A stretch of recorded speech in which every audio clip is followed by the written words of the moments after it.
Okay, so welcome everybody to Coho BC's Co-Building Multiplexes to create micro communities. We're really excited to see the registration levels and you folks here with us today, and of course to have two phenomenal guests with us, Luke Harrison of Smallworks and Tyler McTavirt of Envision Development and Designer Capital to talk about their experience and expertise with the new multiplex zoning that we'll talk about more going forward.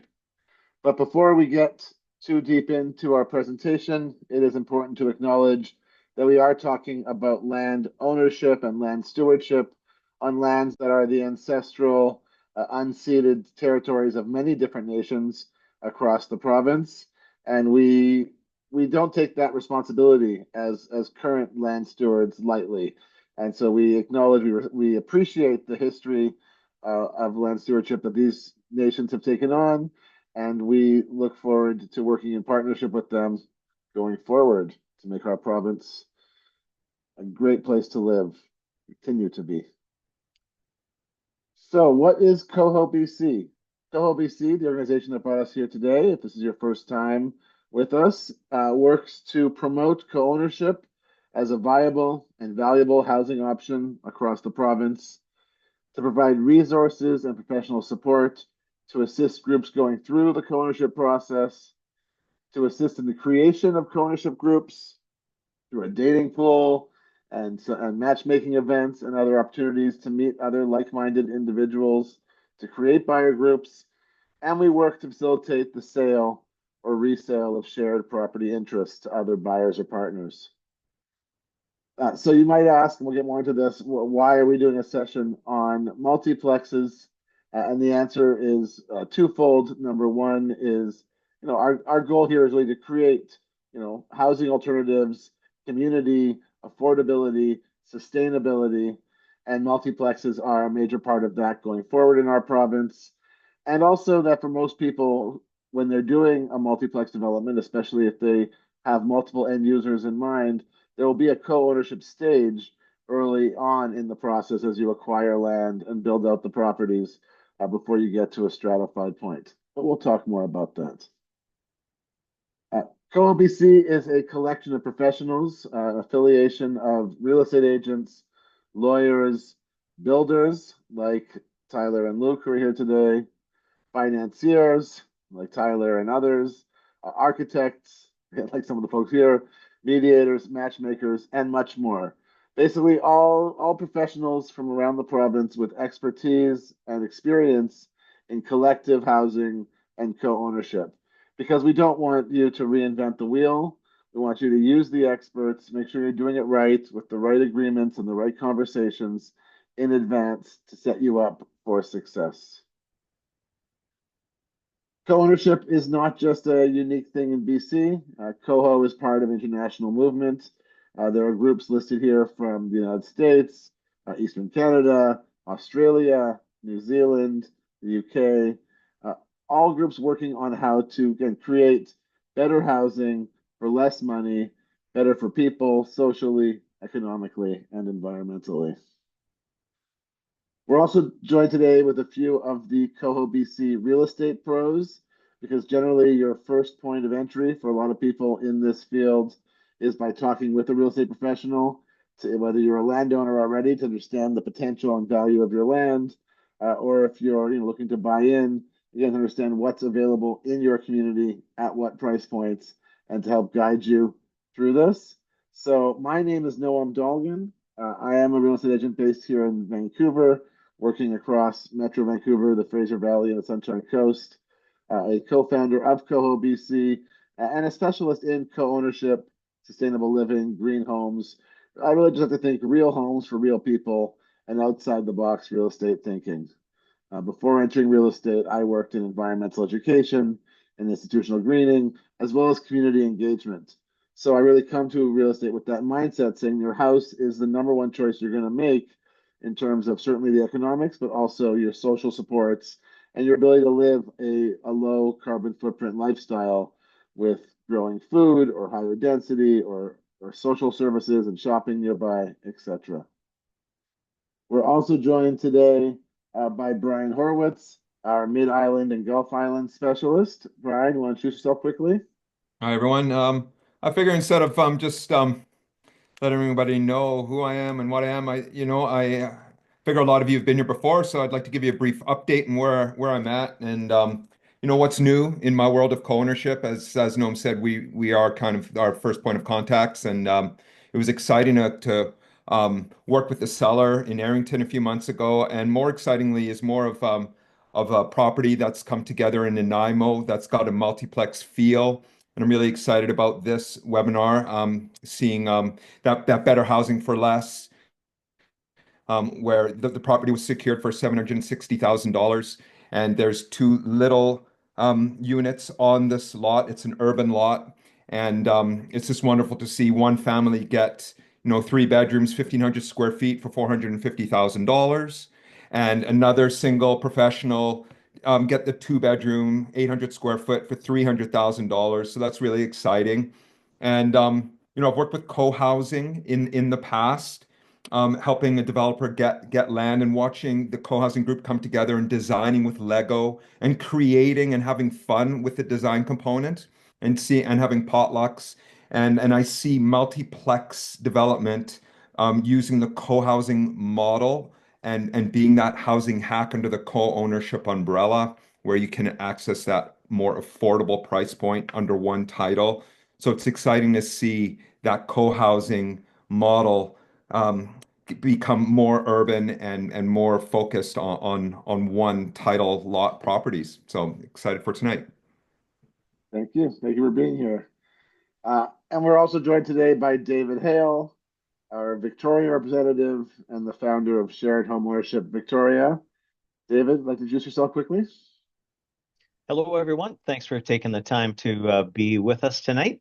I'm excited for tonight's presentation to see what Tyler has for us and Luke. Really excited about building fourplexes with the new lift.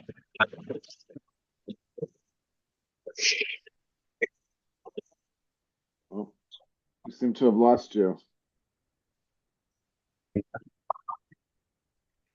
Um, Well, David, I can't hear you anymore, unfortunately, but we will see if you can work those out and rejoin us a little bit later.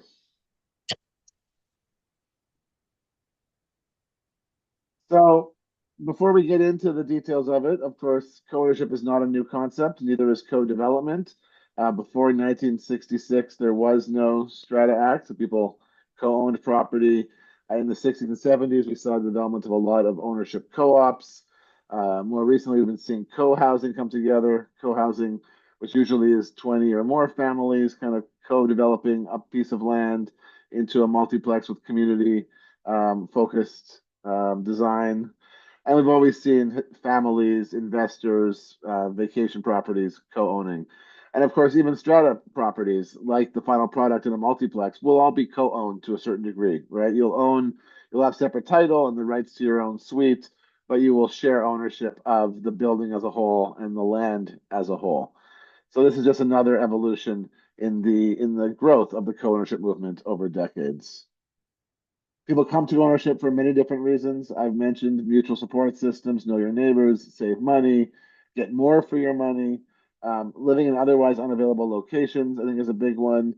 Getting access to farmland or otherwise single family neighborhoods.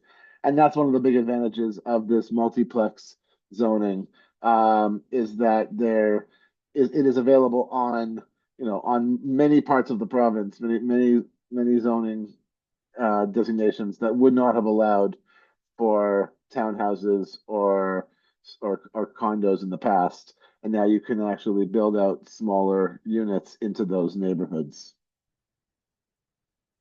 And we see lots of new groups coming together for co-ownership, families, friends, young families teaming up, first-time homebuyers trying to get into the market, downsizers and seniors realizing they don't need the amount of housing that they have and looking for a little more community and support. Investors who want to get into the real estate market but don't want to have to manage a property on their own or can't afford a property on their own. Really, there's a time and a place for anyone who can think collaboratively to see an advantage to co-ownership for them. Uh, and what it can look like, of course, is with a communal living, or with mostly we work with is multiple suites in a single dwelling. When it comes to the multiplex development, just like strata development, generally be looking at separate suites in a property. But you could, if you're developing for yourself, of course, you could build in communal space, shared space, collective space, much like larger co-housing communities do. Um, and this model of co-ownership is increasingly popular. We're seeing the most recent surveys showing that 30 to 50% of Canadians, depending on your age demographic, even up to 70% in the younger demographics, see co-ownership as a pathway.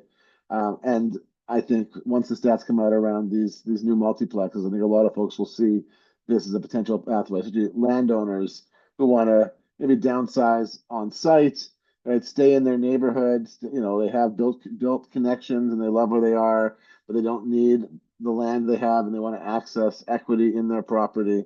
You can see, you know, divorcing couples seeing this as a way to stay in their family property while at the same time gaining equity for a departing spouse. There's lots of reasons why landowners would see this as a good pathway forward, and of course why buyers could take advantage of this opportunity to buy land and build out together. And we'll hear more about that very soon. There's a lot more about co-ownership and what Coho BC does. The best way to find out is to come to our info session on May 13th. Or if you are new, you'll be getting an email with a link to a past video from the session of this. So you can just watch that at your leisure to learn all about how co-ownership can work for you and what are all the protections, legal and social and other financial and otherwise, that we help you set up. But we are here today to talk about co-development, so buying land together to potentially create a stratified property on it after. There are a number of forms of this: duplex development, heritage conversion, where you take an older home and you divide it into suites, bare land strata, farming community, co-housing. But we're going to focus today on the new legislation, Bill 44, out of the BC government, which required local communities to update their zoning bylaws to permit small-scale multi-unit housing. And this was supposed to be done by June 30th, and most of these guys have done it. They've each taken a different approach to exactly what you can do, what building sizes, how many units, what setbacks. So it is important to consult with a professional to figure out what's doable in your region. But generally, buildings can be up to 6 units and up to 4 stories if you have enough lot size.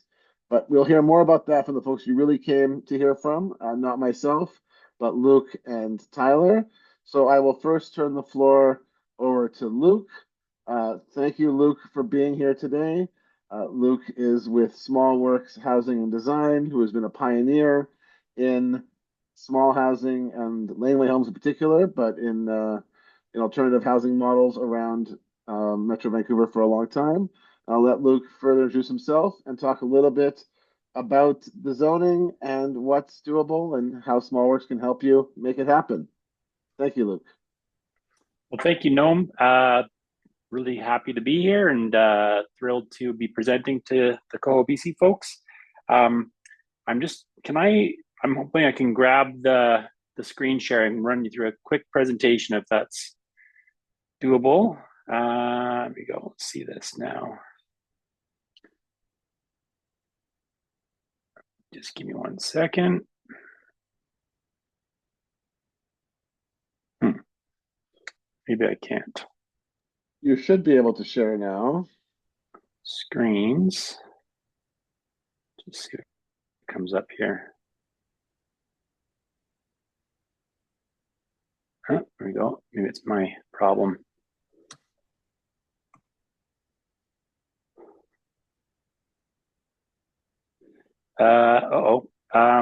No, I'm gonna have to leave for 1 second, come right back. So I had a little Zoom issue here, but give me 1 sec. No problem. Well, thank you, everyone, while you wait through our technical issues. Tyler, while we're waiting for Luke, do you want to just talk a little bit about the zoning, the new legislation and the zoning? And and some of the background on multiplex development? I can. I think Luke's jumping back in at this very moment, so he might. Oh, he's coming in. Oh no, that's looks like a builder. No, he's back in. I just let him in. Okay. Well, I won't take any steam away from Luke on his way back in. That's a big part of what I have in my presentation too. But there was some announcement about lots of homes getting built. It's a hot topic in these election campaigns right now too. So won't get into politics, but home building is all over the news right now. So is Luke back? I saw him in the entry, Brian. Did you? I'll let him Yeah. in. Luke in. Okay, but then we have to re-add him as a co-host. Thank you everyone for your patience again. Luke, you're back. That's better. Sorry, I was about to text you no because I wasn't letting me into the room, but here I am. Okay, let's try this again. That looks better. Okay. You don't want to see my emails. Let me just bring up my presentation. Sorry for being disorganized here. And let's try this again.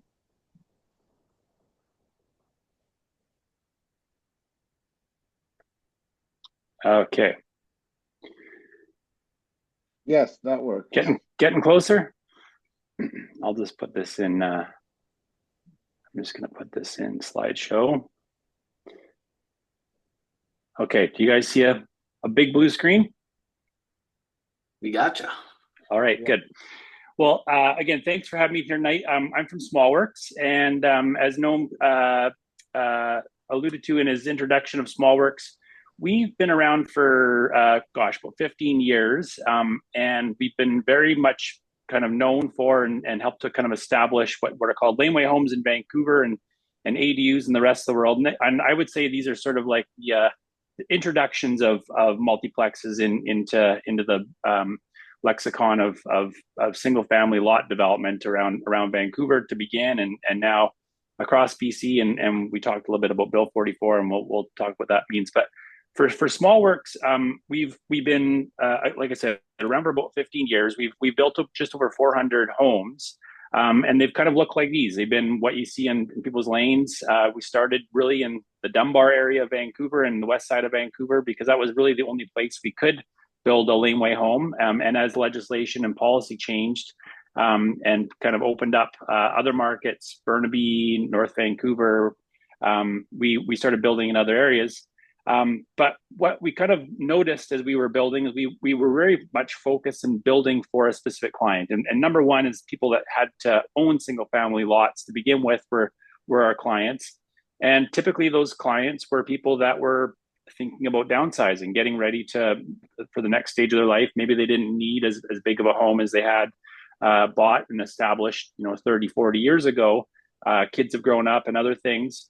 And they were kind of ready for something else. And they didn't want to leave their neighborhoods. They wanted to stay where they were, but they wanted a different form of housing, maybe something that was a little easier to maintain.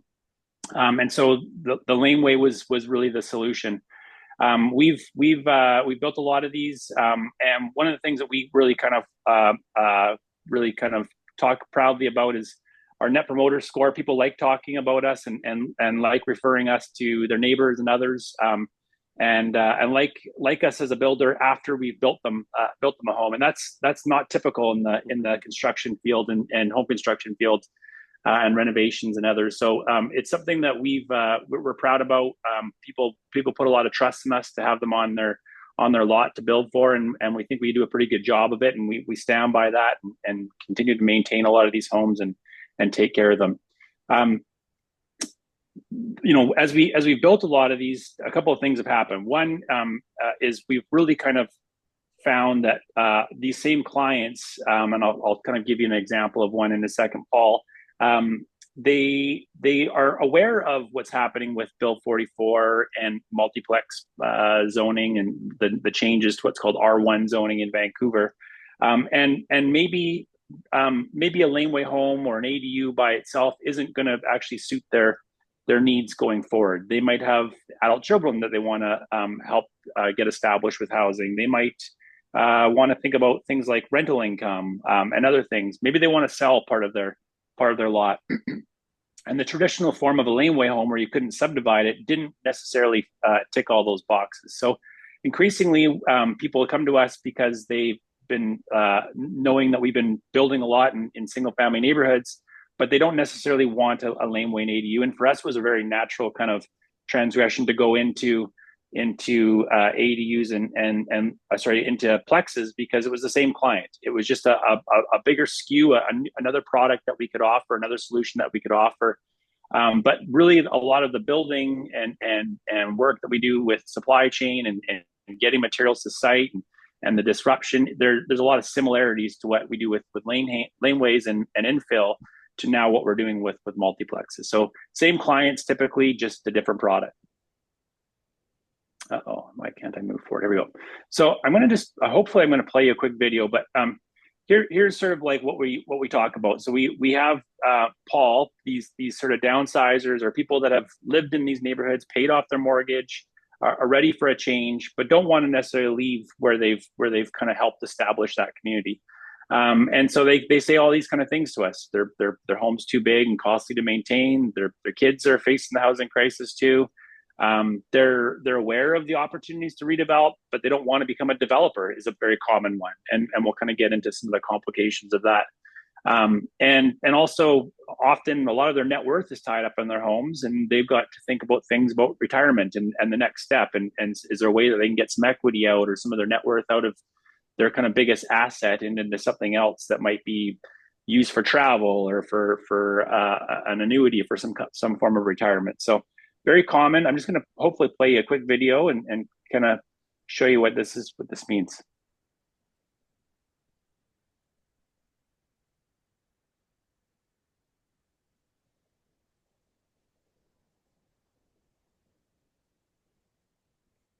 I don't hear it. Do others hear it?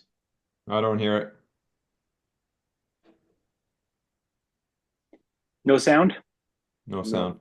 Okay, I'll skip Paul. I'm sure you guys will.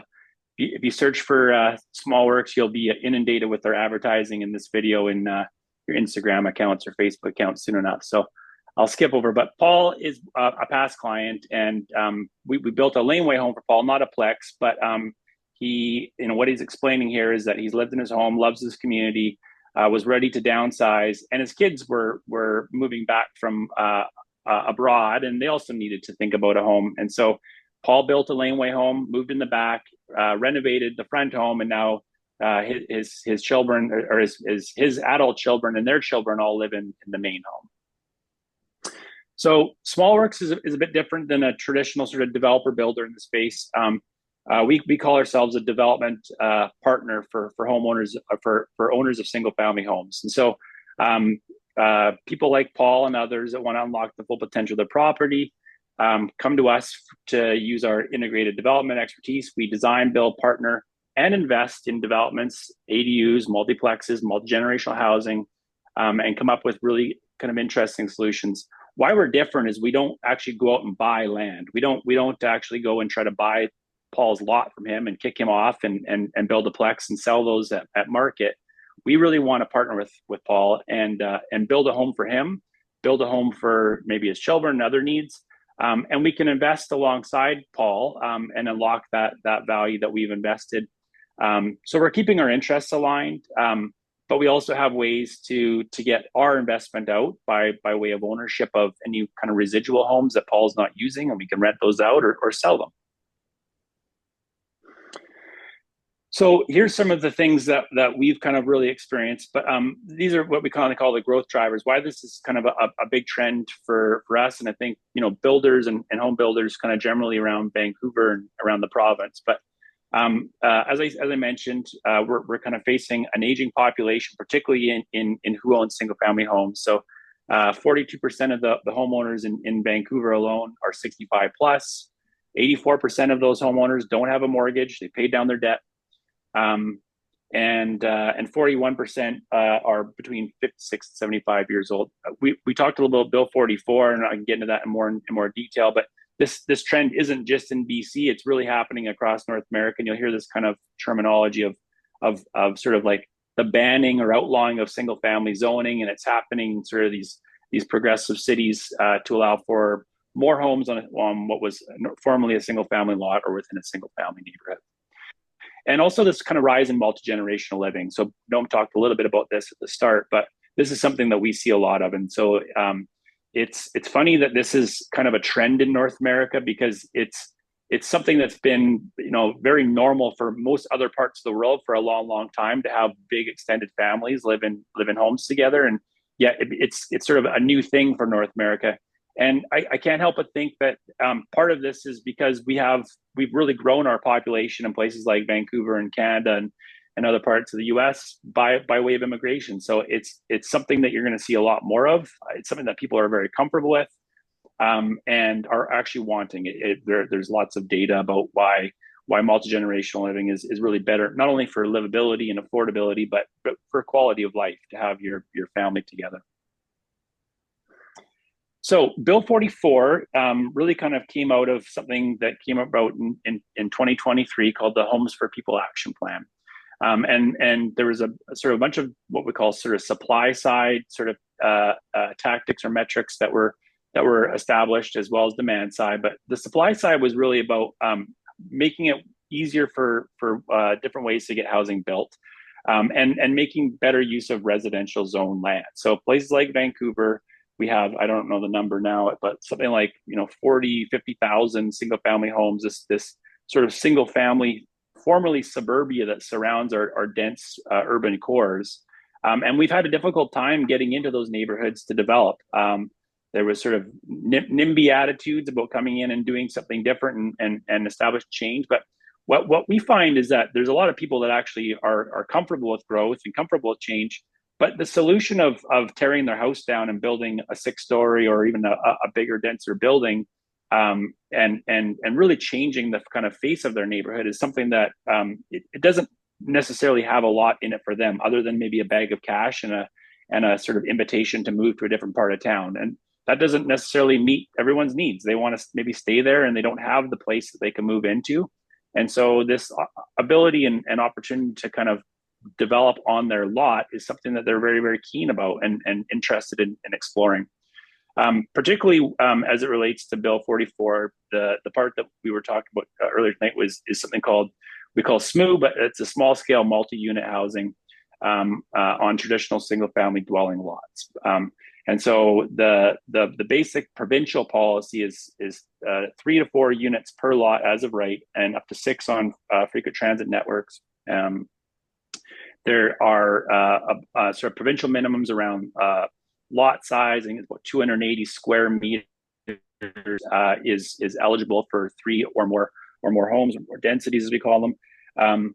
And as Noam mentioned, all local governments as of June 2024 were required to adapt or adopt Bill 44 within their OCPs. And so there's been some news about some municipalities that were on the naughty list, but they were sort of the ones that had to get out in front of this first, and all municipalities by June 24. And this is for municipalities greater than 5,000 people.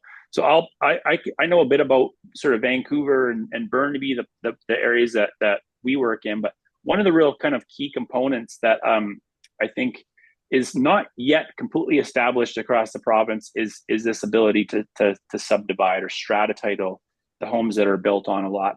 And this is really, really important, particularly for financing. So even if you're thinking about a plex or building for extended family or for your own personal uses, we always advise for people to consider, or at least really go after this idea to subdivide, particularly because as you finish a home, finish a plex project, and you might want to have one for your children or others, it's really important that they can actually go out and get their own mortgage for their dwelling, rather than have I know this is a lot of the work that Co-housing BC does around how to finance a co-housing arrangement, but it's much easier for them to break that title up into multiple titles and go get individual residential loans. So we do a lot of work with Van City and they're one of the groups that I know was working with you folks on co-housing.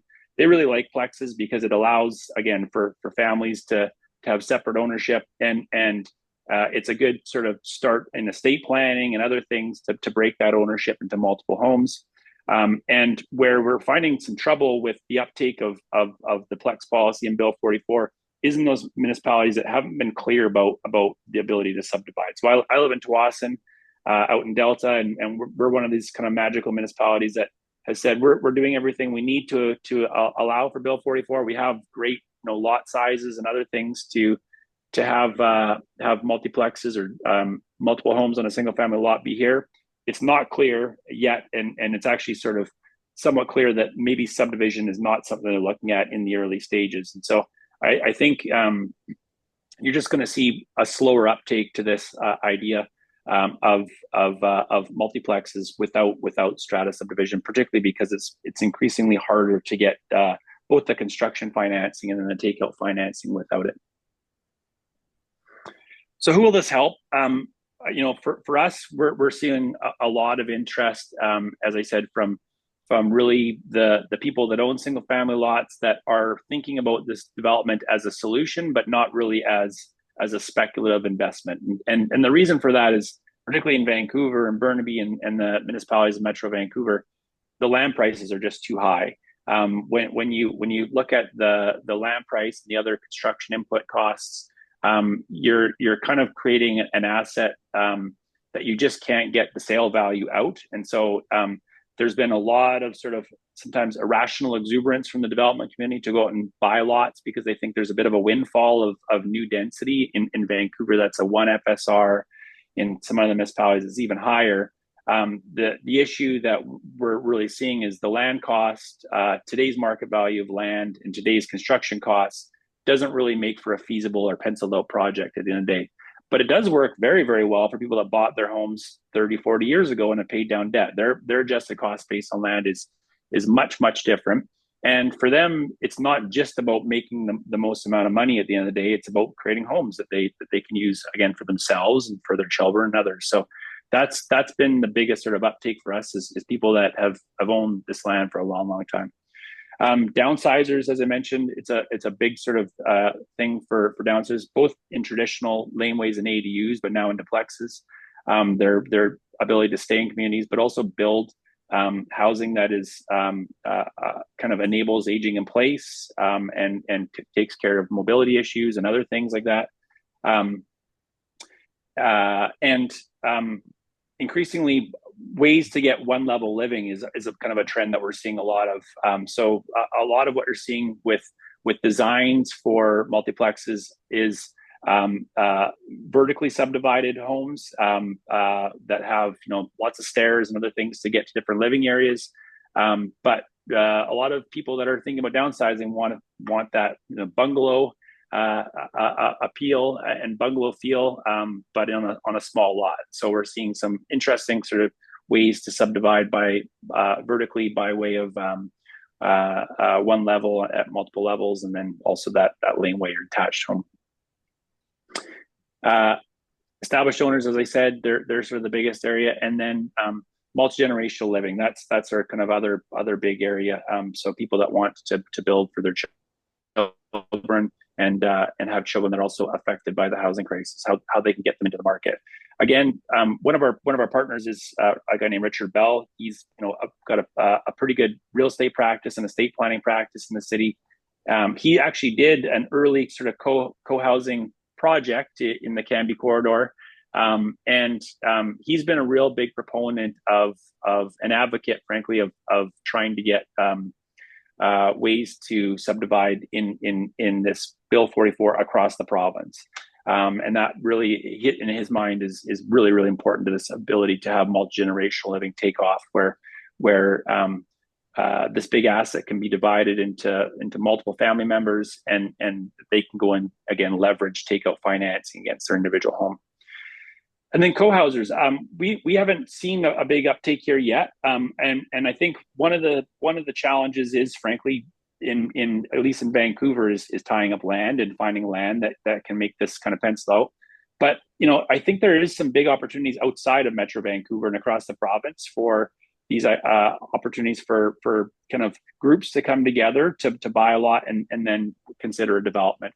Whether they're going to take that development on themselves or work with a partner like SmallWorks or others. I think we're kind of yet to see what happens. But one of the things that you'll notice right now is there's not a lot of groups that are sort of this development services and sort of investment partner out there. So that's a big win, I think, when you can find groups like SmallWorks, others that can do this in other municipalities. Even if you think you've got a good handle on what kind of it takes to work through a development project, it's a full-time job, and it's going to be difficult to work through the financing, and increasingly lenders want to see the experience of a development track record before they're going to make what is something like a $2 million plus loan, construction loan, to enable the construction of a plex. So that's sort of a whirlwind of SmallWorks, but like I said, we're kind of new to this Plex business, primarily because it's a new sort of form of legislation, and it's a new, as of right, entitlement to land that we haven't seen for very long. But it's a really important one and a good one to really kind of break down these single family neighborhoods and allow for more housing, but housing that actually is a solution and something that is valued by the people that actually live in the single family neighborhoods today. And so that's really our approach is partnering with people that want to get the outcome of a plex for the housing that they need for themselves, and can use our expertise and integrated service from construction, financing, and design. Fantastic. Thank you, Luke. And Luke mentioned and name dropped a few very important people along the way. People we work with like Richard Bell and Ryan McKinley at Van City. And I'm just encouraging folks, again, especially if you're newer to Coho BC or getting serious about this, to visit our YouTube channel, where you'll find a great session from last month with Tyler, who we're about to hear, and Ryan McKinley from Van City talking about financing in general, and previous sessions with Richard Bell talking about intergenerational considerations around real estate. These have been some great pioneers in the field. So thank you, Luke, for being here, and thank you, SmallWorks, for pioneering in this space. You're welcome. And I've noticed you got the wrong phone number and the wrong email, but I'll get that out to you to Noam, and we can help distribute that. Yeah, so put it in the chat, and certainly if anyone wants to reach out, you can find them online, or you can reach out to me and I'll connect you directly to Luke. Okay, well, hopefully I have Tyler's information right. You do. So Tyler, thank you for being back with us again. Tyler was a superstar at a recent session on financing co-owned properties that everyone should go back and watch if you're looking at the non-stratified co-ownership model. And he's here today certainly with a financing hat, I'm sure, on as well, but also with his development hat, as he's been helping groups get multiplexes built around the province as well. So Tyler, again, thank you. I will let you share your screen as well. Perfect. Well, thank you. And Luke, great presentation, by the way. I look forward to circling back with you, and got some questions for you when that time is available for both of us. So I'm Tyler McTaggart. I'm the CEO of the Designer Capital Group of Companies. And the last presentation we were chatting about Designer Capital. That's my mortgage company. Designer Capital is a residential and commercial mortgage brokerage specializing in construction financing.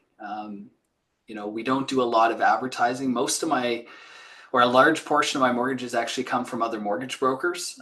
So a lot of people find out about us through their mortgage broker when they're trying to place some financing to build, renovate, add a laneway house or an ADU, etc. But I've been specializing in that field for 20 years. I've been doing construction and renovation financing, and Designer Capital is our primary company. But Designer Capital ended up morphing a little bit. We've got some other companies on here. Designer Insurance, this is our insurance brand. I won't get into that today, but they operate under a symbol model that we do at Designer Capital, which I'll share that model with you quickly before we jump into Envision. And then Be Vigilant is our cybersecurity division. We work in the mortgage space. We just want to make sure everyone is safe and secure. So that's another company under our brand. But Envision Developments is the one I'm gonna wear my Envision hat today. It's the one I got my logo up on my background. And it is our full service development consulting group. So Designer Capital has been financing construction projects across the country for many years, and being the principal there, I noticed that there was quite a hole in the marketplace. And that market is specifically around the information that a client comes to, because they would come to me and say, hey, I want to build this. Is it feasible? And I'd say, well, what can you fit and how much is it going to cost? And it was with great difficulty that the client would say, I don't know. And I'd say, okay, well, can you talk to a designer or an architect and get an idea of a plan and talk to a builder and come back to me with a cost? And then I'd be happy to run some analysis to let you know whether your project is feasible and if you can qualify. So I kept finding myself at the beginning of these conversations where people wanted to know if they qualified to build a multiplex, and they didn't want to spend the money going down the path of what the due diligence and investigation would cost. So we'd end up in this like holding pattern where they were very interested in doing development or what was possible, but they wanted to make sure they could secure the money at a rate and cost that was acceptable to them before they started spending money on their project. So that's where Envision got launched. And this is a little presentation here on Envision and what we do. So the first thing to note is I have a couple partners. So Keith Thomas is our director and construction specialist. So he has 47 years in experience in building multifamily properties. He's not an active builder anymore. He's retired from that, but we get his wisdom and years of knowledge in helping us to understand costs of different aspects of the construction package, and we'll get into that. And then Xenia Vins, who's the owner of XV Architecture. She's a licensed architect, and she does our design work and our land use. And then there's myself. I do the financial modeling. So what we put together is we're the missing link where feasibility meets viability. So it's not just what can I put on my land, it's can I put it on my land and does it make financial sense? And so in order to do that, before I was left without the information. So between Keith being able to provide me rough estimates and budgets, and Xenia being able to give me options to put on land, we charge a fee of $3,500, and we do a study of people's land to let them know what options they have within their zoning, and there's some different ones that I'll jump into. And what that study allows us to do is to look over all the different configurations that we can fit, or some primary examples of each. Under the SSMUH, you can normally build 3 stories above grade. So if you have a lot that you could fit 4 units on, you can build up to 3 stories. But should you? Should you build 2? Should you build 1? Should the units be the same? Should they be stacked? Should they be built in a row? All of them have different cost and considerations. And before we give guidance on that, we want to model each one out. So that's what Envision is really set up to do, is to do the modeling. And then once we help do that, our initial package, we tried to keep the costs down so that we could do the design, the cost estimating, and the value estimating. And then only at that point, moving forward into different levels. So in this presentation, it's just going to walk you through, there's some things that Luke already covered, so I'll just go through those quickly. But the traditional method, when someone was to go through trying to decide what they want to do with their property, is buy a site, engage an architect, do a feasibility, which is a study on the site of like what parking they can fit with the setbacks, any other limiting factors like protected trees, heritage buildings on site, etc. And then they would come out with some options. then they would look at that option and say, hey, is that feasible? Will that work for us? If yes, then they would go in, hire an estimator. Then if the budget was acceptable, then they'd move forward, create a project team and go through to get your development permit. Or previously it was to get your rezoning application, which is no longer required with Bill 44. Then you'd go through your rezoning. Then when your rezoning was approved, then you'd go in and you'd check your pro forma at this stage, because now you got a pretty good idea of what was approved. And this is really when you know that your project was viable or not. And if it wasn't, you go all the way back and start over. So I was part on the financing side from the very beginning on a lot of these that went about a year. And then I was watching the client go back. So I was wanting to get more valid information on the financial costs at the beginning.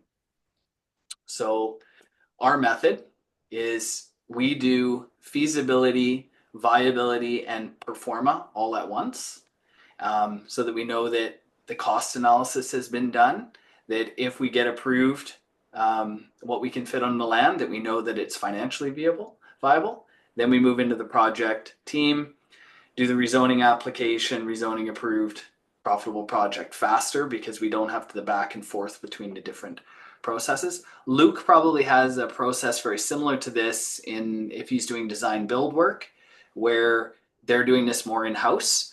Ours is more of an a la carte, where it's a study fully outside where you haven't engaged a builder yet, because we're not a builder. We're actually trying to step away from the conflict of interest of having any outside influence on it. But that isn't necessarily better or worse than anyone else. It's just a preference that we have. This is just kind of comparing missing middle, which is a Victoria term. This can be replaced with SSMUH. Missing middle, which I'm actually just going to slip the side scale altogether. So this is just a little slide on SSMUH, small scale multi-unit housing. A lot of this has been covered, but a minimum of 3 or 4 units on land of 280 square meters, up to 6 near frequent bus stop. And missing middle, I live in Victoria, is Victoria's interpretation of this, where they've gone and now allowed houseplexes, townhouses, etc., where we can have up to 6 units on a residential lot. So in Victoria, there's actually a higher density approved right away, and corner lots up to 12 units. And some of the configurations are houseplexes, corner townhouses for corner lots, and heritage conserving infills are what they're approving under the missing middle. So our process on this is we have 3 main phases: our feasibility and viability study. Then we go into schematic design, and then we would submit for development permit. Some municipalities are actually skipping development permit and going straight to building permit. So the municipality of Saanich in Victoria is one of those.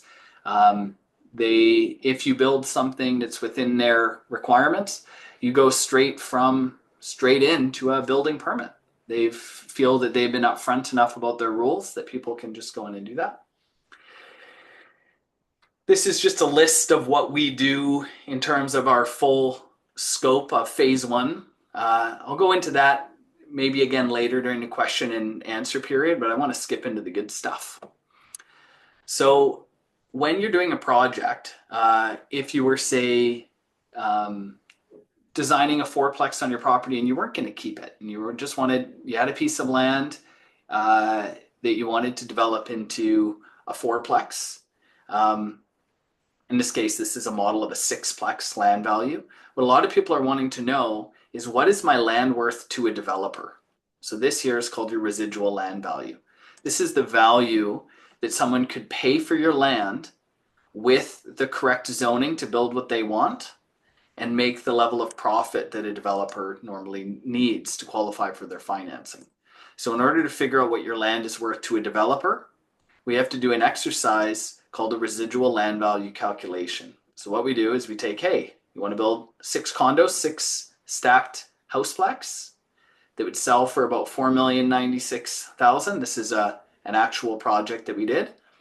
That's the value that it would sell for. Then you subtract all the costs to build it, the real estate commissions to sell it, the new home warranty and marketing, the construction hard costs, the contingency, and the construction soft costs to come up with the subtotal. And for a developer to get construction financing, they normally need to prove that they can make a 20% profit. So that's the profit on the project.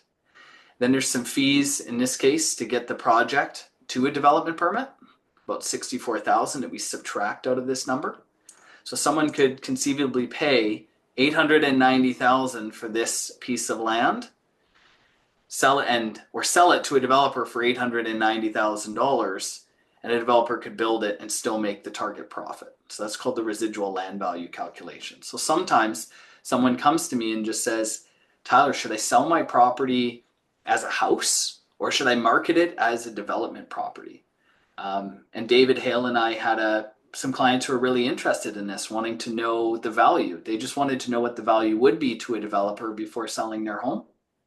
And David Hale's clients engaged us to do a study, and we were able to look at what they were able to do on the property and give them an example of what the potential value of their property was for a developer. This was a property in Victoria that was actually purchased for under $700,000. And just by getting the approval for the missing middle, the property went up $190,000 in value. This is just the other page to that slide. I explained it all on the first slide, but this is just walking through those steps of how to come up with a residual land value calculation. But this is probably one of the things we do the most, is someone just wants to know, what's my land worth with a house on it? What's it worth with a fourplex? Well, this is a study that we can help people to understand before they start the project. So this is an example of something interesting.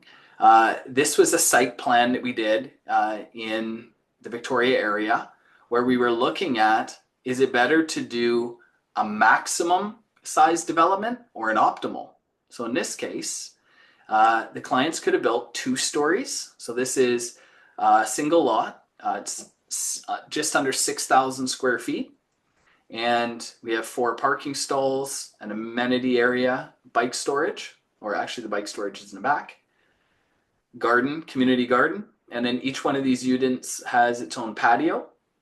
And they have a 562 square foot footprint. And so there's 4 identical ones in a row, and you enter in the front here. What we looked at modeling was it better to do 2-story units or 3-story? So we did a study of each one. So in this case, the land value and the residual land value as a 2-story is $770,000 for this land. Because these 1,170 square foot units, if sold, would sell for about $895,000 in this neighborhood as completed homes.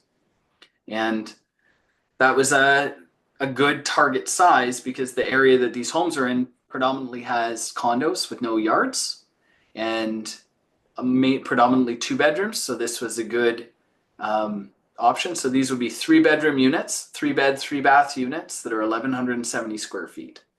So we went through and we did that study, yielding of $770 land value. But if we actually made them bigger, it made the land value go down, not up. So by putting the extra story on, they became 1,755 square foot units, but it wouldn't be feasible for them to sell for much more than $1,070,000 because they're building something that's a higher end product for that particular neighborhood. So it actually had a diminished return. And a developer, if they turned around and sold this, would probably only pay $650,000 for this set of land to put a bigger unit. So bigger isn't always better.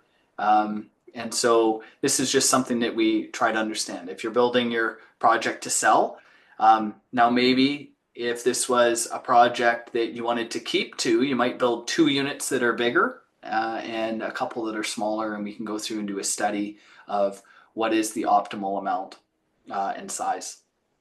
So in this case, the client ended up building and choosing to build less than was the maximum approval. And this is something that I used to find is when a client would come to me and say, hey, what can I build on my property? They'd go and they'd talk to a home designer or an architect, and they'd automatically just give them the maximum that they could build on their land.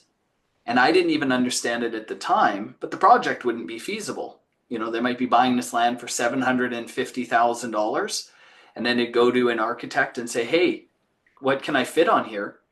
and they tell them they could fit something that was a 3-story larger unit, and they'd be excited, but it actually wouldn't be financially feasible to pay that much for the land. So sometimes building less actually makes your land worth more. This is what we do in phase 2. So this is the next phase of the project where we actually get involved with design. And in this case, here's just an example of some floor plans we came up with. This is that 2-story. So there's an entry level, a bedroom on the main, living room, bathroom, dining area, kitchen. There's the patio in the back, up the stairs to a master bedroom, 3rd bathroom, and another 2nd large bedroom here. So there's 4 of those. We also get involved in helping hire all of the other professionals involved in the design. And then we update the pro forma as we go. We also do something called value engineering, and that's where we would go in and help clients to understand different siding choices, layouts, how they impact cost, etc. And this is just what you would expect to see on a development permit application. This was our design for that building. And then this is an example of the pro forma for the costs that we provide a client. So we get into all of the different sub costs of building so that no surprises. That was the other thing that I was finding when I was saying, hey, is your project feasible? I'd say, how much does it cost to build? They say $300 a square foot. And it might very well cost around $300 a square foot to build. In this case, $290 a square foot. But that was just the hard costs. And it was missing out on all of these, the pre-construction costs. So the planning, project management, municipal fees, and the cost of financing. So in our pro forma, we make sure that we cover absolutely everything to make sure that the projects, the pro formas are accurate. And these are the standard that lenders would be looking at. In this, I decided to cover some of the costs in what we call soft costs. So soft costs are any of the costs associated with getting your project construction ready. Examples of soft costs include due diligence, design development, the architect, the subconsultants, municipal fees, and costs related to financing. I'm just going to skim through these couple slides. They're important things to know. When chatting with a professional like Luke and myself, we're going to understand what all of the costs normally are to at least account for to help you understand if your project's viable or not. But that's the one caution out there. Understanding what the cost is to get your project construction ready, and just understanding if someone's giving you a number where they're telling you what it would build for, if that number includes soft costs or not. And often when you talk to someone, they'll give you soft costs without the cost of financing in there. So planning and consultants, these are some of the costs that you would expect to pay for these different areas depending on the municipality. Now, the provincial government has come out with standardized housing, that these standardized housing plans would basically knock off a lot of these sub-consultants from being needed because they would include all of these things within the designs that you're using. At Envision, we do custom designs, especially being in Victoria. All of the lots are so different in size that all of the designs that we do, 6 units, 5 plexes, 4 plexes, are all custom fit and built around maximizing the client's desires. Project management, some things that wouldn't be part of the standardized housing units if you were building those off the provincial government website would be things like insurance, course of construction insurance and wrap up, $9,500 to $15,000 during the course of a build. New home warranty, about $1,250 per unit. These do vary in price depending on the warranty provider. Legal and accounting costs. I've got a budget of $35,000 to $60,000 in the budget. That would be whether we're applying for a subdivision or not, or a strata.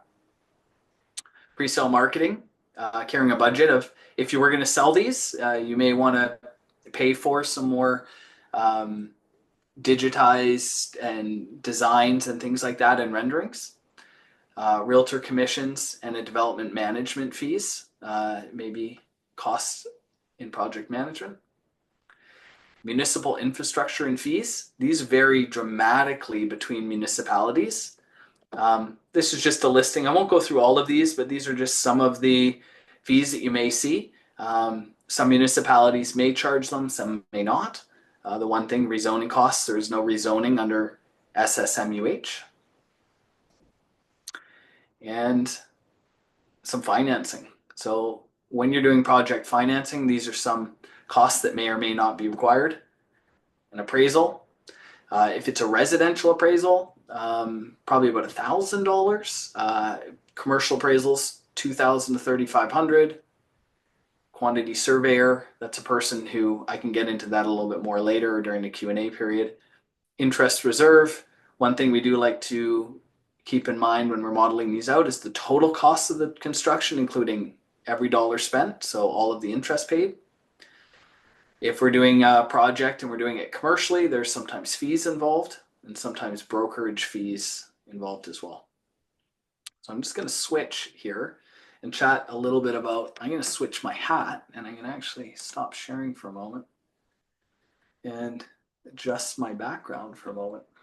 So there we got a little background of the Parliament buildings in Victoria. It's my designer capital background. But in terms of looking at these missing middle or SSMUH projects, Luke is mentioning financing. So I thought I'll jump back in and chat financing for a moment. So one of the reasons that these aren't getting as much uptake as we'd like is the process of financing them has been very confusing. And one of the main reasons for that is where we can go to get an actual mortgage to do renovation and construction isn't super straightforward. So this is just an illustration of a number of the lenders in Canada and where you go to apply for that. So this first column are lenders that are broken into direct to client distribution. So RBC. Tyler, you need to start sharing again. Oh, thank you, David. There we go. I was launching into it without this up on your screen. So there's three main sets of banks, or that I've decided to break them out. So this first column here are mortgage banks, credit unions, and financial companies that have decided to market their products only direct to clients. So Van City, CIBC, RBC, BMO, National Bank. These are some fantastic lenders. However, they've just decided they only want to sell their mortgages directly to the public. So if you want a mortgage from RBC, you have to go and buy a mortgage off an RBC employee and they'll sell you a mortgage. This middle column are banks, credit unions, and foreign-owned banks that have both a direct sales force and pay mortgage brokers a commission to sell their products. So Scotiabank, TD, Manulife, these credit unions, etc. So you can get a mortgage yourself by going to a Scotiabank branch and dealing with a Scotiabank salesperson, or you can go to a mortgage broker, and mortgage brokers are paid a commission to sell these products. Now, this column does not give mortgage brokers access to 100% of their products, only about 80%. And normally the products that they limit are less profitable products or products that are a little bit too complicated that they want internal staff members monitoring on behalf of their clients. This third column are mortgage finance companies, Alt-A and B lending, and private lenders. And these require a mortgage broker to distribute their products. So when someone's getting financing, they can do it themselves and go to all of these options, or they can hire a mortgage broker and go to all of these ones. The problem is in both cases, you're not getting access to 100% of the options. And mortgage brokers, which I am a licensed mortgage broker, we're not paid to sell 40 to 50% of the options. So there's a hole where you might be getting advice because they don't have something to sell you. But it doesn't mean that the product doesn't exist. So the way we work at Designer Capital and Envision is I help to find the right lender for the client, regardless of whether they pay a commission or not. So that's something that we can chat about later. But when it comes to construction financing, these are the lenders that work with mortgage brokers and offer construction financing. So as you can see, the banks here, there's none. The broker channel, none of the finance companies offer construction financing, but we do have private lending. So one of the most common things I hear is, oh, don't build a home. It's too expensive. Well, that might be because they talked to a mortgage broker, and because the mortgage broker had no products to sell them, started talking to them about private lending, where the rates start in the 8.95 to 10.95 and 2% in fees. Meanwhile, Scotia, HSBC, when they were still open, Van City, Manulife, TD, RBC, all offer great construction products. Scotia, TD, and Manulife, which pay mortgage brokers a commission to sell their regular products, have decided to limit their construction product just to their branch channels. So unfortunately, you got mortgage brokers who have a tremendous amount of knowledge with very limited products to sell. First West Credit Union being the only credit union in BC paying a commission right now for construction financing to mortgage brokers. So mortgage brokers either have one option or none. And because they don't have any of these products to sell, mortgage brokers say, we don't do residential construction. So then clients have to go out and find them themselves. So I worked for BMO and CIBC in my past life and know their products very well. And we've taken a tremendous amount of time to look at all of the bank's construction products, and we help people to find out which one fits best.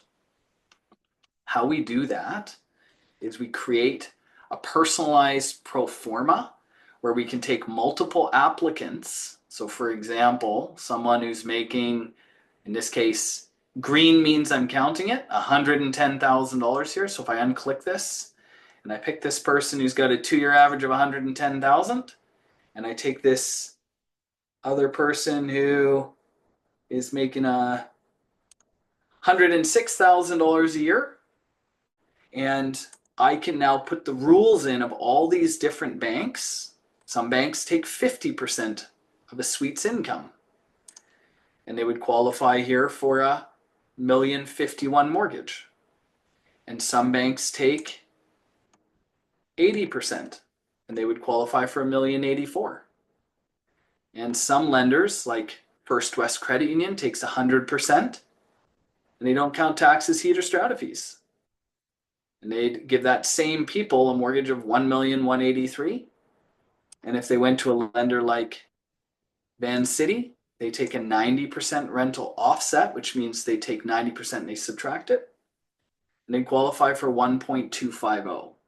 So this sheet allows me to model all of the different banks' rules against your scenario, where I would collect the income from all the participants. This could be multiple families, this could be parents and kids, and then we're able to kind of model it out to see where you qualify for and what your actual financing is.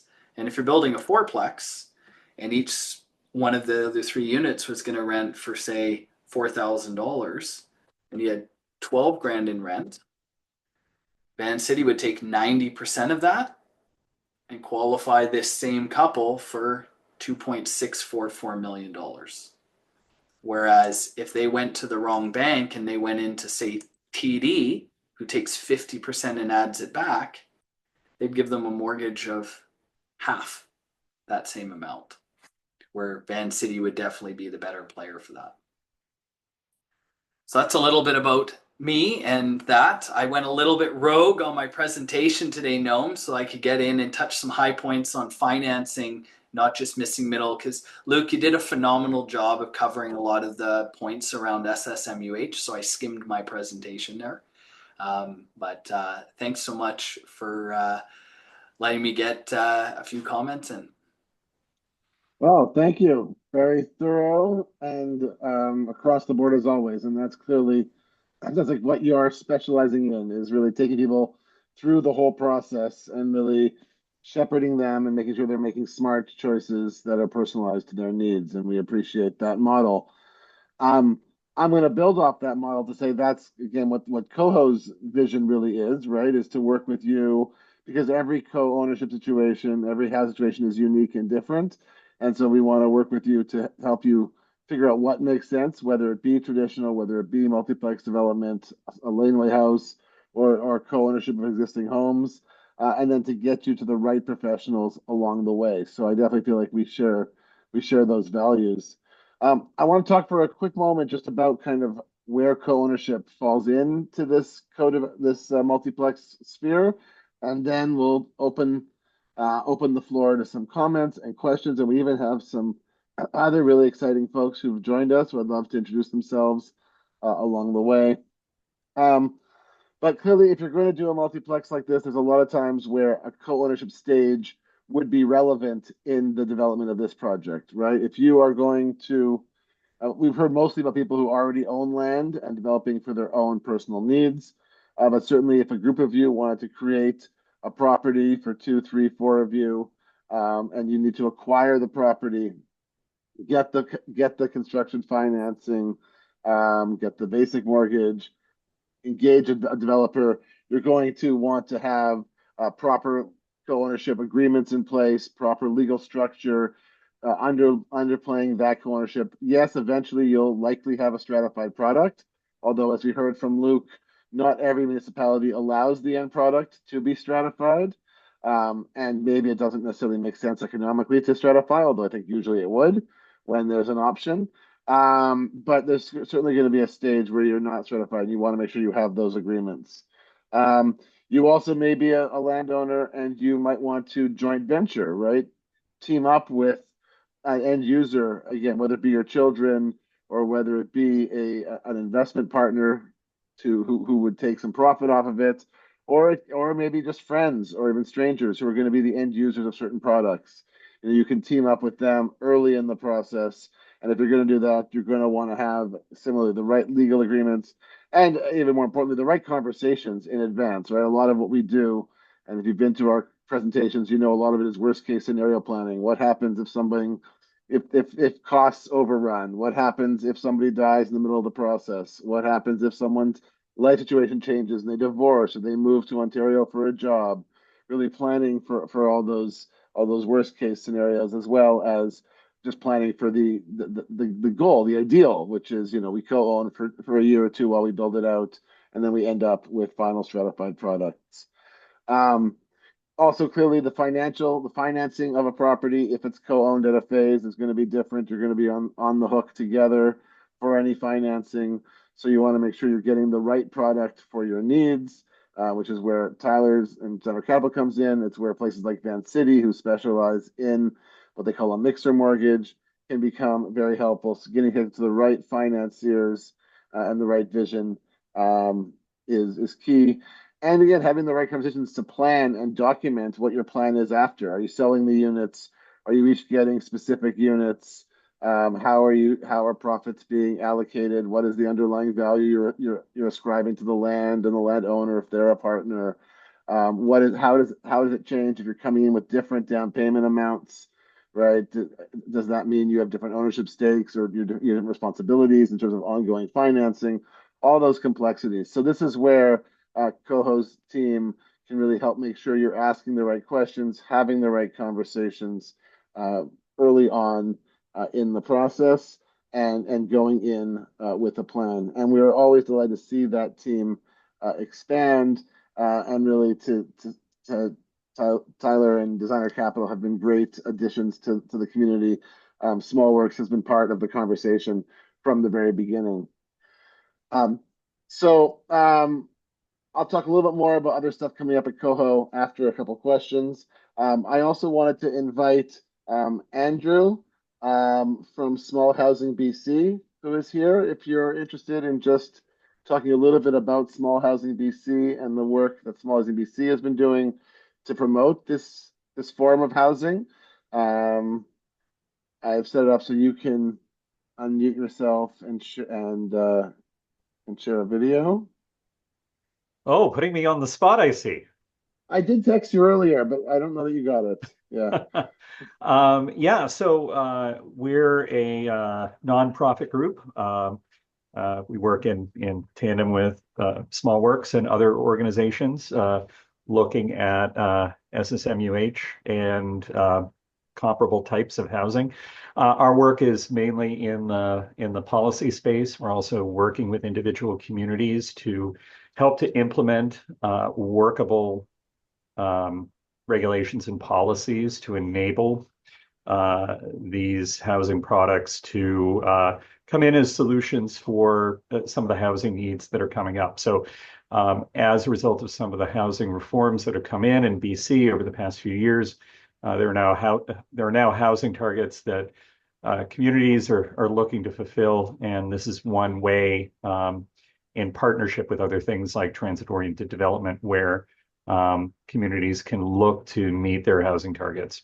So I will say I was in here in part to listen to how co-housing can kind of be one element of this and help to accommodate some of the demand, because I think really oh, sorry, I just realized that was cutting off part of my face there, but really we're I think that when we're looking at housing solutions for our communities, we need to look at absolutely everything. And one of the big advantages to looking at this type of model is really that it can accommodate some development where you're not necessarily, there are some cases where you have developers or you have individuals that are looking to buy portions of land, but also the ability to have people that have owned their properties for a long period of time look to accommodate new housing on those sites. I mean, that's really where we're looking to push and looking to put out information about this. So we do have our gentle density network that has regular webinars that talk about some issues that are related to this. There's one this week about northern communities and how topics like this pair up with communities where you may have lower population densities, but just as much of a need for housing. So hopefully I didn't take up too much of your time with that, but yeah. Thank you. Thank you for being here. So I'm now going to open the floor to questions or comments, or maybe you're like Andrew, or we had another developer here earlier with Roley Homes, who's doing prefab multiplexes, trying to make affordability pathways. They had to leave, unfortunately. But if you want to kind of share your work in this space or ask some questions of our guests, I've now changed the security settings so people can unmute themselves or send a message in the chat. So if you'd like a chance to talk, just raise your hand and I'll call on you. And I'm sure David, Brian, and myself have some questions as well. Or Tyler, you said you have some questions for Luke. So while the rest of you are getting your questions ready, Tyler, did you say you had a question for Luke you wanted to throw out there?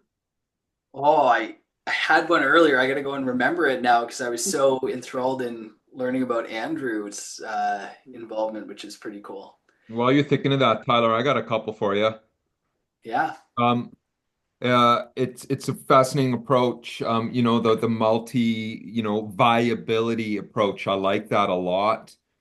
And just wondering what the turnaround is typically, like for something like that, like from initial conversation, a site, a lot to like a few different designs. So what it would look like is we call it like a site plan where we do like a parking layout. The sketch level would be similar to that first one. It takes about a week to do the study. If it's within one of the municipalities that we're commonly working in, we need to review all OCP documents. We need to review all of the relevant zoning, because the last thing we want to do is someone says, hey, can you tell me about a feasibility study on a fourplex? And then we miss that the city really wants someone to come and buy 4 of these houses in a row and put up a 6 or 12-story building. So we got to go through and read all of that. So normally it's about a week of initial that we ask for initial due diligence. And then we want to do site-specific due diligence, prohibitive trees, covenants, right-of-ways for us to call the municipality, and then about a week of doing the math and the studying. So it's about 2 weeks turnaround from the day someone reaches out and says, okay, that I want one of those. The report's about 40 pages long. And in it, we normally have 4 to 5 different schemes. And the profitability of each one is if it was sold, built as a rental or built as a condo for sale. So we do them kind of in that standardized approach. And then obviously, if you kept some of the units or you lived in one, you could do that as well. But it's about a 2-week turnaround from initial go ahead to completed report. That's amazing. And then and cost associated standard housing versus custom, like, because I'm working with some guy, and it's interesting because I speak to the city a lot and I work with developers, and you've really got a streamlined process. And I've looked at the standardizing housing, blueprints, and they're just kind of cookie cutter, and wondering if there's any like improvements gonna, down the pipeline coming in that regard, and the difference between costs on custom versus standardized. Well, and Luke, who is also can probably speak to this very well. I'm not a builder myself, but from my understanding, when you customize it, you're really baking in a lot of the pre-construction costs. And pre-construction costs are your architect and your different engineers and people. So if you're going the standardized housing route, you need a standardized lot to fit a standardized house on. And some of these homes in municipalities where the grid lines and there's a lot of similar lots, you can come up and at least find a design that works. That said, individuals' needs. We looked at a lot of the standardized housing model and we tried to put them on lots in the greater Victoria area and South Vancouver Island. And we didn't really find very many lots that they'd be feasible on. Gotcha. Yep. So there is so if you're designing a home standardized, the construction costs might actually be lower because you can have some cost savings. But the pre-construction costs will be higher because you do need the designer to design the home and then other people to check it out. Because going through the municipality on these denser sites, they do want to hear from other sub-consultants like your structural engineer, your civil for layout, and all of those things. Yeah, and another quick question, then I'm done. To either both of you, like whoever feels more comfortable answering. It's like, I'm working with some developers who are really into this, and we're looking at existing houses that are in decent shape and building around them, right? So kind of like modifying the capacity on a site, turning one home into a fourplex. It's not working. I haven't seen it. Is it going to look really awkward, or are you just seeing primarily tear downs? And then like starting fresh. I'm happy to take this. So there's in Vancouver, there's under the existing policy, but now under the R1 policy, there's something called infill, and that would typically be governed by something called an HRA, so a heritage retention agreement. Formerly, those were giving you options for added density. The issue is there's no real added density for an HRA now in Vancouver. So there's no real benefit to doing it. And whenever we look at these, we're typically budgeting for higher costs for the retention of the existing home than from building from scratch. So I would say in most cases that I've seen, the cost to renovate a house to get to a fourplex, when you have to do things that are required to do that legal subdivision, like sprinkling and fire protection, all that kind of stuff, whatever you're going to have to do for structural upgrade, we typically see those being higher costs than it would be just to start from ground up. Brian, I would just say in connection to that, we do a study, and I've probably done 8 of them with that exact question in mind. And 2 of them yielded that they should keep the house and they could fit a 3-plex. The rest of them, the land that was left over because of previous setbacks, normally the home is in an inopportune site in terms of the overall site layout because it was normally, built right in the middle of the lot. because of where the previous setbacks, now you got some difference from relaxation and setbacks, allowing much better, more purposeful build to start all with new. But we do that as part of our study. If the home's in decent shape, got good bones, and looks like not a huge requirement to upkeep, we would put in some numbers for that and keeping that and look at what you can fit around it versus tearing it down. And that would be something that we would include in the study. Thanks, guys. Thank you. So I have a question here from Janice, and it is a good bridge into my closing slides, and then we'll go back to more questions, but I'm just conscious of the time that people committed to being here till 8:30. The question was, how do people access Coho BC's and or our individual co-housing knowledge and information and contacts? Is it through consulting or coaching with different fees attached to these, or should just contact and ask some questions? So the answer is it really depends, right? The Coho is an affiliation of independent professionals, and depending on what you need, different people will charge differently. We heard about Tyler's fee structure.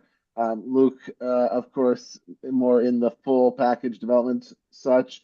And Brian, David, and myself, who work as real estate agents, tend to get paid as, as agents on the acquisition of property themselves, though we also do get hired to do general consulting work on different places as well. So encourage you to reach out to the Coho Pro in your region, and I'll just go through that right now so you see who's around, and just start the conversation, see what's doable. We'll connect you to the right people. We'll let you understand the fees associated with it, and hopefully get you on the right path. Yeah, and further to that, there's Noam and David and I, we don't charge for initial conversations. So reach out. We put in the time.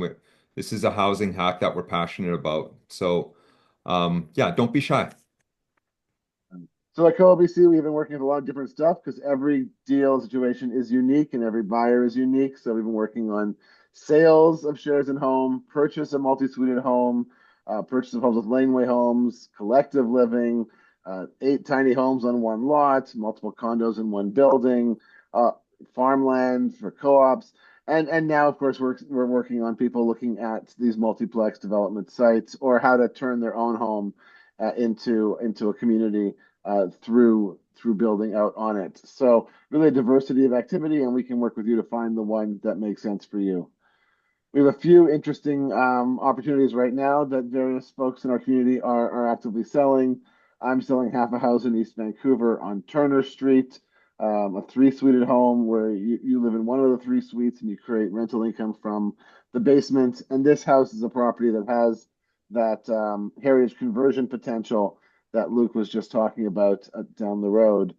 We're also working as far away from Vancouver as the Kootenays on trying to create a co-housing community on this amazing 18-acre unzoned lot in the communities with a 6,000 square foot castle basically on it. So a great chance for tiny homes in combination with collective living. And our local contact, Scott Miller, is spearheading that project. Brian here is selling a really unique property in Lake Cowichan where there are 8 half duplexes on one lot. So again, instead of having to build your 8-plex, you can take on the one that's already been built and create your community that way.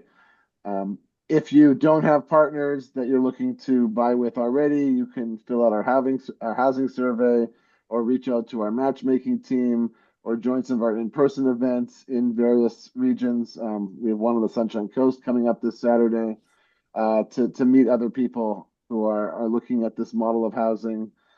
Here's some examples of classifieds on our website. We can write one up for you, or you can see if there's somebody who's already got one that's a good fit. So, we're working with existing groups of friends and family, and we're also helping groups form around these projects. There's a lot of resources on our website, including our guide to co-ownership and our YouTube channel that I mentioned earlier with a lot of really great presentations from some great thought leaders and experienced professionals in this field. Definitely worth checking out the YouTube channel. And we've got a bunch, I thought I updated this. We've got a bunch of upcoming events. I'm not sure how Gabriella is still on there, but upcoming is Saturday Sunshine Coast Tour. We have a session on selling a share in your property. if you want to like move to the laneway house and sell off the main house, or if you have two houses on your property. We have an online matchmaking event. We have our info session on May 13th. I mentioned if this is your first time. And then we have an East Vancouver shareable properties tour coming up as well in June. Finally, Luke's information here is clearly wrong, but he put it in the chat. So grab his information out of the chat. Tyler's information is correct. So you can grab their stuff, or it'll come to you in an email as well tomorrow. So you can look for it there, or reach out to us at Coho. Here are some of the local contacts: myself in Metro Vancouver, David in Victoria, Brian in the Upper Island and Gulf Islands, and Scott in the Kootenays. And we're building relationships with some folks in Kelowna and other parts of the province as well. So please don't run away. We appreciate that you've all been here for a full hour and a half. But if you have more questions or want to hear some more, then please stick around, and we can take them. So again, feel free to raise your hand or unmute yourself and ask your question directly, or throw it in the chat. And while we have everyone here, once again, a big thank you to Tyler and to Luke for their time and their expertise and their pioneering in this field as well.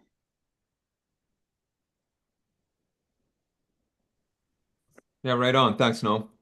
I'm excited about this one property. If you don't mind, I could just share my screen for just 1 minute and just kind of show you something really quickly here on this exciting. It speaks to what we're talking about. And it's this property area. I don't know if you can see it, but it's this house, and it's really funky. It's a new multiplex, and you can see here the structure here. This whole property, it's one lot, one title, 760,000. You've got two separate. This is that they're actually connected just by a little kind of like storage like spot where you can fit two bikes. So everything's legit with the Muni, but it's a really cool property. There's three bedrooms in this structure and two bedrooms in this structure. And it was supposed to be a co-purchase, but they didn't have their ducks in a row, and one family ended up buying it. But now they're working with this like-minded partner who's living in the carriage house, and they're working towards co-owning this property. And even it's a really cool property. Musicians owned it, so there's studios. There's a studio in this lower section here. So Cool. like realistically, there's two bedrooms in here, but it's just really exciting. They're thinking of maybe suiting the third floor. So connecting with Tyler and with you, Luke, like there's really the capacity to get more real knowledge on how could this property can even provide another living space, because that's the plan. So I just wanted to share that with you. This is what's happening in Nanaimo.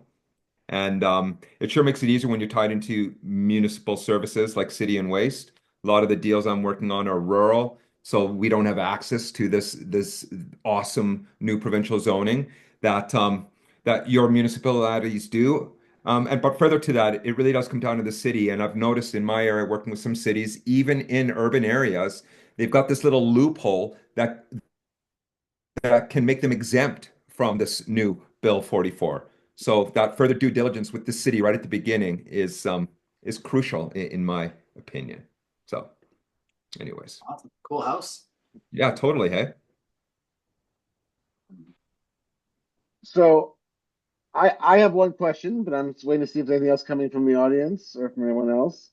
But we've referenced different municipalities, and Natalia, you talked about the strength of Victoria's plan. And in Metro Vancouver, a lot of people talk about how Burnaby is allowing for a much higher density and much simpler or less black tape, as it were, on the design. Do either of you have any sense of the municipalities that are making this easiest versus the ones that are making it more challenging to do this planning? And where should we be looking if we're trying to create these kind of communities? I mean, it really is Burnaby and Vancouver in Metro Vancouver right now are sort of the two front runners, and the reason for it is that they both were kind of out in front of Bill 44. So they created their own policy, R1 in Vancouver, and the SMU policy in Burnaby. Whereas, most municipalities are just playing catch up, and they're trying to understand how to manage and adopt this bill within their OCPs and what has to go through and as far as changes. So there's municipalities that we would formerly say were quite progressive as far as infill or missing middle development, places like New West and others that are still frankly just behind as far as timing and making the changes within their OCP. So for us, Vancouver and Burnaby are center ice. Burnaby, you're right. It's there's no density caps in Burnaby. It comes down to setbacks and guidelines within the build volume on site, and there's lots of lots that are bigger. We're doing a plex right now in Burnaby, and kind of similar to what Tyler had mentioned. The way that we arrive at the best solution is by making sure that we have a good conversation with the owner, and understanding, in a pretty thorough needs analysis, what the outcome that they're trying to. Are you guys hearing me still? Yeah.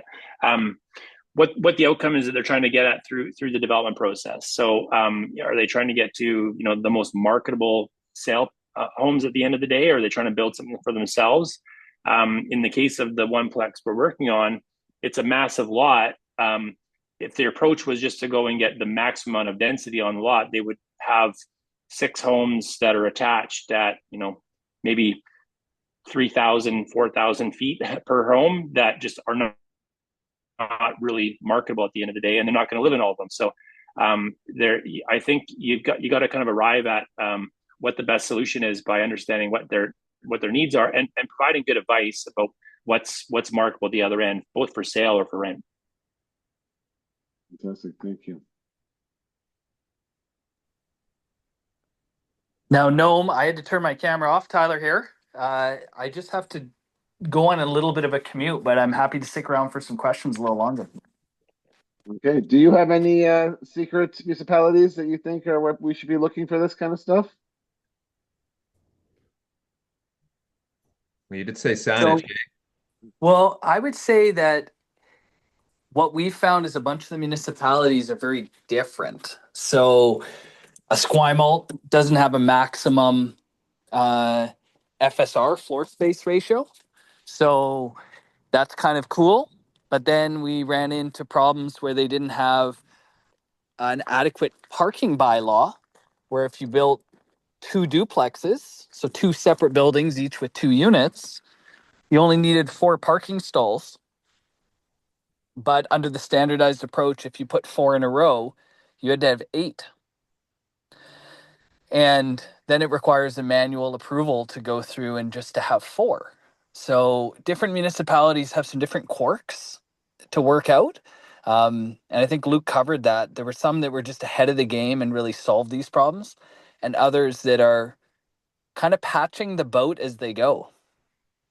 But Municipality of Victoria on Vancouver Island, on the same lot as anywhere else, you can fit a 6-story building, a 6-unit building versus 4. And so you tend to have a slightly higher land value. So the existing homeowners in Victoria can fit a lot more density, which normally you don't need to necessarily build to your maximum density, but that in itself is fairly flexible.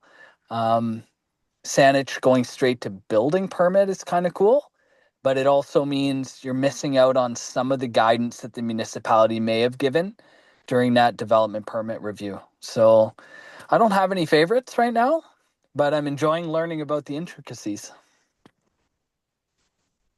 Oh, fantastic. So, are there any other final comments or questions from the audience or from our speakers today?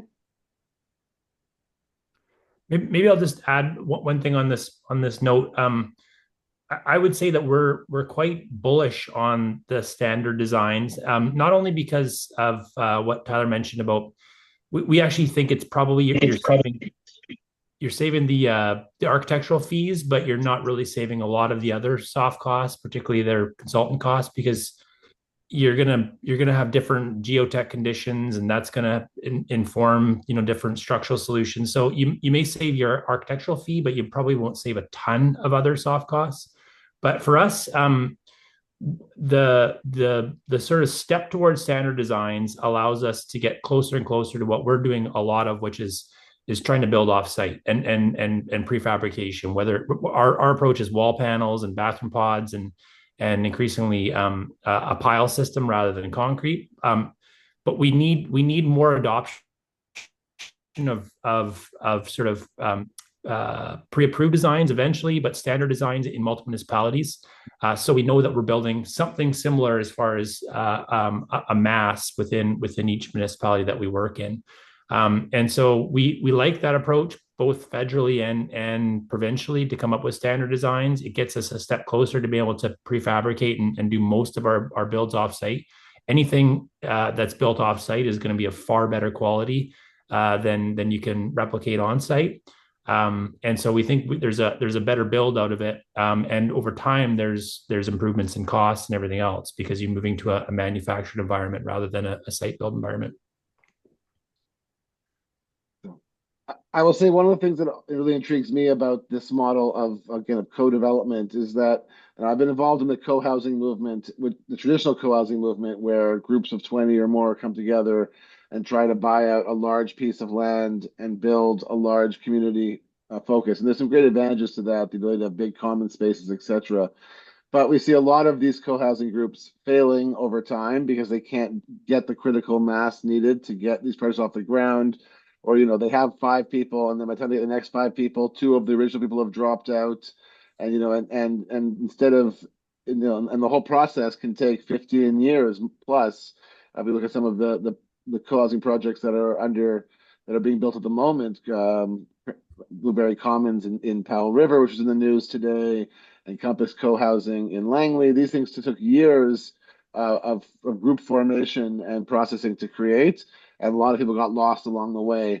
And if you're not trying to get 20-some people, you don't have to find a piece of land that's 20,000 square feet. You don't have to go through a rezoning process with the local municipality. You really can get housing with your neighbors built a lot faster, in 1 to 2 years instead of in 5 to 15 years. And so for those of us who really come at this from a desire to know our neighbors and have support systems and things of that nature, this I think is a much faster pathway to build those intentional communities on a smaller scale, of course. But maybe even we can build a number of them on a block or in a neighborhood and connect that, and build a larger community around that. So I really see this as a pathway for the traditional co-housing community to get more community-minded buildings built, and much faster and more realistically for most people. Yeah, absolutely. Like more assemblies, right? Like more conscious, community-minded people, like a neighbor, like a neighbors who own properties, who don't have big mortgages, who are like, hey, maybe we should do a land assembly and create a little co-housing community, because it really is. I've heard it a couple times tonight. So much easier to roll out these projects when you have a supportive property owner willing to, who's got the land, right? Because then there's no pressure in a real estate transaction, right? You've got that time and that support from the property owner. When you have 2 or 3 neighboring property owners, that's what you're speaking towards, Noam. It's just like that, expanding that assembly, that collaborative umbrella. So we'll end it there. So whether you're a landowner who wants to figure out what to do with your land, or you're someone who has some friends and you want to create a micro community for yourselves, please do reach out to the Coho Pros, reach out to Luke, reach out to Tyler to discuss your situation, and we hope to help you find the right community, whether it be through multiplex development or through laneway house development, or through co-ownership of existing buildings, splitting up a home you live in already, or buying an existing home. There's a lot of options out there for people that the average person doesn't think about when it comes to real estate options, where they often think house, condo, townhouse, and that's it. and really there's a lot more out there. So we're here to help you through that. Thank you once again to Tyler, Luke, David, and Brian for spending the evening with us, and for all of you for coming and sharing this evening. And this session will be available on the YouTube channel and will be sent out to you in a follow-up email tomorrow, along with all of our contact information. So thanks so much, Noam, for putting it